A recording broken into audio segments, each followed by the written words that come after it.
Hi guys! Welcome to Ate K TV, and for today's video, we're gonna have day 17 of our daily devotion.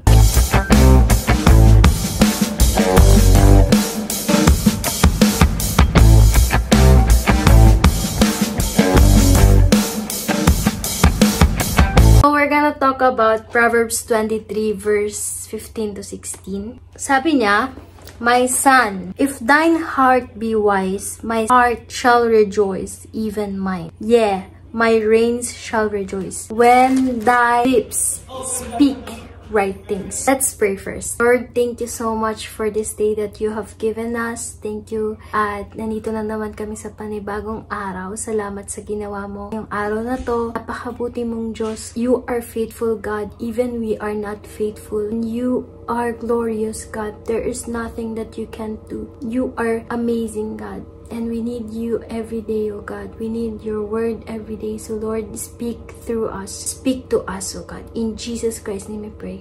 Amen.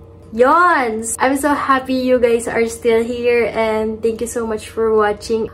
Grabe, half a month na natin itong ginagawa. So I'm really blessed that you guys are here and still seeking the Lord through my channel. Anak ko, matutuwa ako sa'yo kapag naging pantas ka. Kapag ikaw ay naging matuwid sa aking harapan. Kapag ikaw ay naging matuwid at ang iyong labi ay nangasasalita ng matuwid na mga bagay. So this Proverbs is really amazing how it tells us that we must speak things in the right time. Be careful what your tongue says. Be careful. Pigilan mo yung dila mo!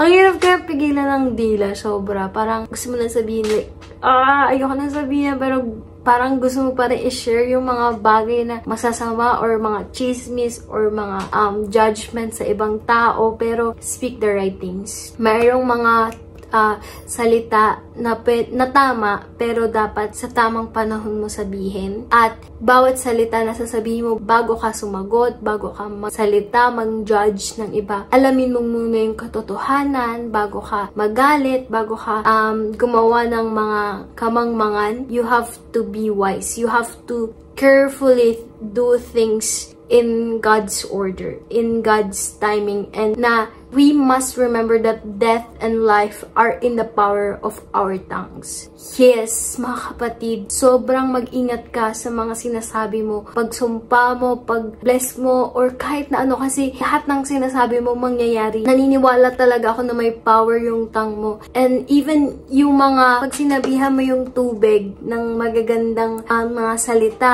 kapag daw finris siya, ay magiging maganda yung pattern niya. Kasi nga naririnig niya yung mga sinasabi mo. Yung plants, kapag sinasabihan mo ng magaganda palagi, araw-araw, mas lalaki siyang mas healthy and maganda. That's because of your kind words. You can speak life over things. And that's why you have to be careful when you speak death. That person or even the plants will be pangit, right? Even the water will be pangit if you speak bad things about it. And that's why your words are really powerful. What if yung plants ganun, pumangit siya dahil sa mga masasamang sinabi sa kanya? Paano pa kaya yung sinasabi mo sa mga tao na hindi mo naman minimin? Pwedeng tumimo sa puso nila, na pwedeng parang sinasaksak mo yung puso nila, na it can bring pain for the rest of their lives. Na pwedeng hindi na nila makalimutan yung mga masasamang sinabi mo or yung mga mabubuting sinasabi mo. It can mark in their hearts. That's why be careful what you say. Be careful na maging wise sa lahat ng mga sinasabi mo. Huwag kang magpadala sa emosyon. And I'm also guilty of this. That's why,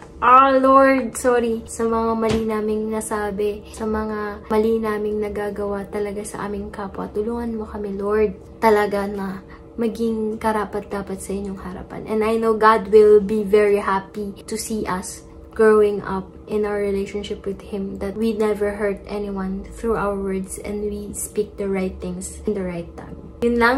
God bless, and Ate Kate out. See you tomorrow.